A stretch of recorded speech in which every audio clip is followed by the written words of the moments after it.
عید الاضحیٰ آ رہی ہے، یہ بکرے پہ چھری چلانے کا نام نہیں ہے، ہاں کہ 10 لاکھ کا ہم نے کیا ہے بیل لیا ہے 15 لاکھ، ٹھیک ہے، چھری چلانی ہے، اصل چھری پتہ کس پہ؟ نفس پہ، خواہشات پہ، اپنی عقل پہ، تجربوں پہ، رواج پہ، فیشن پہ، برادری کے طریقوں پہ، سب پہ چھری چلاؤ۔ ہمیں کس کی ماننی ہے؟ اللہ کی۔ ایک آدمی 10 کروڑ روپے صدقہ کر دے اور 50,000 کا دمبا ذبح نہ کرے، یہ اللہ کے ہاں مجرم ہے۔ اللہ کو تمہارے 50 کروڑ کی ضرورت نہیں ہے، آج کا حکم ہے خون بہانا۔ ابراہیم علیہ السلام کو بیٹا کس نے دیا؟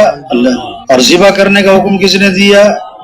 اب بیٹے کو بچائیں تو اللہ کا حکم جائے، حکم پورا کریں تو بیٹے کی جان جائے۔ تو قیامت تک کے انسانوں کو سبق دیا، ہم بیٹا قربان کر سکتے ہیں، حکم قربان نہیں کر سکتے۔ اب بیٹے سے پوچھا، بیٹا یہ حکم ملا ہے تجھے ذبح کروں، واہ۔ اب یہ جو جواب ہے نا بیٹے کا، یہ ہے ایمان کی حقیقت، یہ ہے ایمان کا کمال۔ اس ایمان کو سیکھنا ہے، اس ایمان کو پھیلانا ہے، ایمان کو اس سطح تک پہنچاؤ۔ ابھی تو نیند قربان نہیں ہوتی اللہ کے حکم کے لیے، اللہ کے حکم پر جان قربان کرنا۔ شریعت کے مطابق جو سر کے بال نہ کٹوا سکیں، یہ شریعت پر سر کہاں سے کٹوائیں گے؟ حکم پورا کرنا ہے۔